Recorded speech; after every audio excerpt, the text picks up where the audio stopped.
J'avoue que j'ai beaucoup de mal à en parler. Et c'est là aussi pour beaucoup d'autres raisons. Il suffit de dire une phrase pour que, d'un côté comme de l'autre, on sorte de l'artillerie lourde avec toute la rhétorique sectaire, tribale et communautaire. Je vous épargne les réflexions sur le côté jugé parti. Aux amis des autres pays africains, qui à chaque fois me rappellent que je dois d'abord parler de mon pays et que je dois laisser les leurs, je vous en supplie. Puisque visiblement je ne parviens pas à convenablement parler du mien, faites comme moi. Pendant que je parle du vôtre, je vous en supplie, parlez du mien autant que vous le pouvez. Ne laissez rien passer. Faites mieux que moi. C'est en cela que vous me serez d'une grande aide. Et aussi on sera complémentaires. Soyez cohérents et efficaces. Vous avez suivi Alain Foka, qui dit que non, moi je vais seulement parler pour le vote là. Parce que chez moi ici, si je parle, on va me tuer. C'est ça que ça veut dire. Vous aussi parlez du mien pendant que moi aussi je parle de votre. Non, Alain Foka, c'est pas vrai. Moi je parle du mien et je parle pour vous.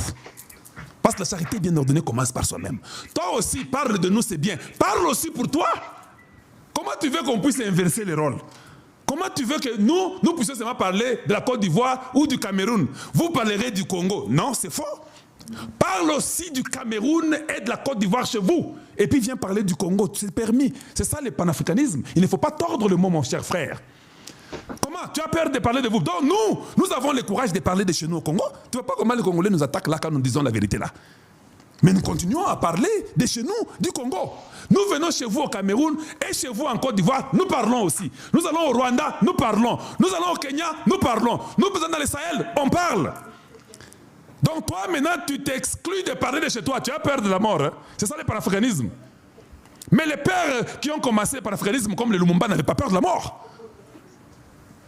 Donc, pas d'accord avec toi. Parle aussi de chez toi. Ça commence comme ça. Comment tu peux connaître chez moi mieux que chez toi? Mais nous, comme nous sommes les vrais panafricanistes, nous avons commencé par chez nous. Ce qui ne va pas chez nous, nous condamnons. Et nous sortons chez nous, nous allons chez vous. Parce que l'Afrique, c'est pour nous tous. Nous arrivons chez vous, nous condamnons. Mais nous voyons vous. Vous ne parlez que de chez nous. Et chez vous, vous êtes assis dans des chaises meilleures et vous dormez dans des beaux lits, dans de belles chambres. Vous ne touchez pas vos dictateurs. Alors si cela est le cas, ne parlez pas de chez nous. Voilà, c'est ça le panafricanisme. Le panafricanisme, c'est ôter la peur. Le panafricanisme, c'est le courage.